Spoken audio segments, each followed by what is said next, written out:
Hello everybody, I just got back from seeing the new Marvel movie, Thunderbolts, and I just want to start this review off by saying that this will be a non-spoiler review, so I will not be spoiling anything that happens in this movie, so you can still watch this video if you haven't seen the movie yet. Right when the movie ended, my initial reaction was, that was pretty dang great. This is a great movie. The story was well done. It was well written, and I think this was a big step up for Marvel movies right now because the past ones have just not been that good. I know we had Deadpool and Wolverine, which was amazing, but then you have something like the Marvels, you have the new Captain America movie, which the new Captain America was good, but it just wasn't what I think it could have been, and there are some like scenes in this film where certain characters talk about Sam Wilson, and they are funny. What really surprised me in this were some of the fight scenes, and there were some very intense moments, and most of the choreography in here is done pretty well. There's this one fight scene I'm thinking of right now. I'm not going to spoil it, but it was I mean, it was so fun to watch. I'm probably going to go watch this movie again just to see the fight scenes because they were that good. I'm going to go down the cast list right now and just talk about how much I liked each one of the cast members. So first, Florence Pugh. Florence Pugh did amazing as Yelena. I've always liked her character. I've always liked her as that character. So in this, her and David Harbour as Red Guardian, their chemistry between each other was just amazing. I even thought it was good in Black Widow, so you already knew it was going to be good in this when they had even more time devoted to that relationship. Then we have Wyatt Russell as U.S. agent, and he's really honestly like the new Captain America, or at least he's trying to be. Like somebody in the movie calls him Dollar General or Dollar Store Captain America, but honestly, I'm not even going to lie, I like this guy as Captain America way more than Sam Wilson. And I even liked Sam Wilson as Captain America. But this guy he was literally in the military, and I think he's just a way better fit. I know he's like kind of a jerk, but I think, I'm not going to spoil anything, but I think he is doing better now. Then we have Sebastian Stan as Bucky Barnes. We've seen him in many different Marvel movies, and he honestly does have a pretty big role in this movie to play. He's kind of like the vet here. He knows, like, he's done these type of things before, so he knows how to deal with them, and it was very fun to see him in that, like, leadership role, and I mean, Bucky is here to stay. He's one of the leaders of,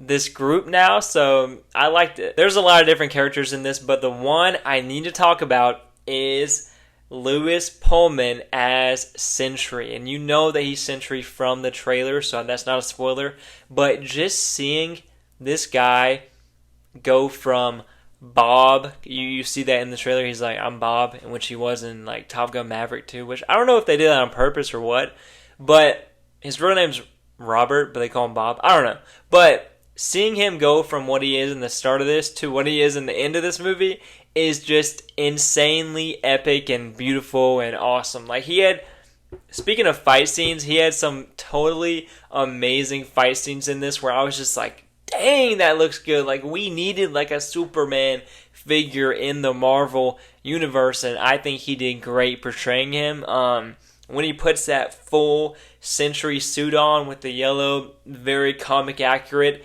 it looks great. And I will say here, I saw this in IMAX, so there was a lot of the expanding ratio stuff going on, but during this one particular fight scene, which I really loved, and this is the one I was talking about earlier, during that when he has his suit on, I can't help but say there was a little bit of wonky CGI going on, and I don't know, like in TV shows like The Boys, when you have these kind of super-powered Superman-like fight scenes, they were very grounded with it, and they had him in his suit, like Homelander in his suit, and they had these wires up where they didn't have to use like CGI, and they could just make him appear that he's flying and then cut the wires out later. But what Thunderbolts seemed like it did was honestly had him in this beautiful suit, and then whenever he was doing action scenes, they would replace his body with like a CGI version of it. And whenever they do that, it does make me mad They did that in the Flash movie. They did that in the Green Lantern Ryan Reynolds movie. Whenever they do that, you can tell. Like, you can tell what's going on, and like things are like a little bit too smooth, and they all move like the same way. So I don't really like that they did that with that, but it seemed polished. But it did seem like it could have used some more time with the CGI, or even just went the practical like Homelander way of doing it. But I just had to say that because I'm not gonna sit here and lie. I did notice some of the weird CGI, but it wasn't as bad as like the Black Widow movie CGI that we've seen in the past. I already talked a little bit about this actor earlier, but David Harbour was a standout for me, and he always has been. Like, Red Guardian in the Black Widow movie was literally the best part of that movie. Literally the best part. He is such, and if you don't know by now, The Incredibles right here is my favorite movie of all time, the first one. And David Harbour's Red Guardian really brings out that Mr. Incredible vibe for me. Like, he just wants to be this hero, but he's like old and a little bit like decrepit, but he still is trying his best, and he has these powers, and he wants to save people. But he's in like a society where they are trying to not allow that. And I loved seeing him. I wish we had more of him in this, because there's a good bit of it where he's not really an important part of it until like the middle or end. And I thought he was going to be in it from beginning to end, and he really just wasn't. This was more Yelena's movie than it was his, but they do have some beautiful moments there. And when I first saw the trailer for this, or like a picture or something of his new suit, because this is a different suit than he had in Black Widow, I was like, I don't know about that. I don't know about that. But in the not in the trailer, in the movie, it did like grow on me. You know, like it did. I was okay with it. It's not the best suit. It kind of looks like a crummy suit that he would kind of like make himself or like buy from Walmart. But I think that's kind of his character. Like, I think that's kind of, there's this whole thing with this like limo that he drives. He has a job now, and I think it does work for his character. He has some really funny moments in this, and he was probably a standout for me in this film. Now I want to talk a little bit about the story and like themes of the film, because this is a dark movie. I'm not even going to lie. This is a dark movie. If I had kids, which I don't, but if I did, I don't know if I would be comfortable taking them to this, because I mean, you've seen in the trailers, like, Sentry is literally just dusting people. And it was one thing, like, in Avengers Endgame and Infinity War, like, the dust, because it was people were being dusted, but it wasn't like some guy was picking out the people he wanted to do it to, and they just vanish for literally no reason at all. It wasn't like that. So this film is dark. It deals with dark themes, and I think that is maybe what Marvel needs right now. But would I say this is a family-friendly movie? Probably not. I don't even know if I'm going to take my wife to see this, because it is that dark, and she just doesn't like to feel... She just doesn't like dark movies like that, and I understand that. Like, I understand that. It just doesn't work. And there's a lot of guns, and I mean, I like all that stuff, but some people are not going to like that. They like the campy side of the MCU, and don't get me wrong, this film does have like that. Like, there are dark moments, and then there's a joke. And I usually don't think that works in Marvel films, because they have these like moments that are more serious, but then, and it's like almost about to be amazing, and then they throw a joke on there. But this movie, I think, it needed those jokes because of how dark it is. Because there are very, very dark and moments about like mental health and how you're feeling about yourself. And you don't want to go too deep into that, especially in a Marvel movie. So I thought the jokes that they put on top of those really did well for the film. So now that I talked about the story, I do need to point out a little bit of nitpicks with the kind of pacing, and it's really the pacing. So I'm just going to say, like, this is a Marvel movie. Like I just said, there are going to be campy moments, and I don't know how long this film is. Like, Let me check how long it is. It is it says 2 hours and 6 minutes. I thought the pacing was very quick, and I thought they could have.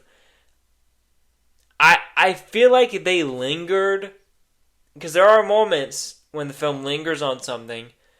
I thought it lingered on the wrong moments, if that makes sense. Like there was moments that I wanted to see lengthened out, and they didn't. They cut past it real fast. And then there's moments where I think they should have cut fast and they lingered on it. So I just think they picked the wrong moments to expand on, if you know what I'm saying.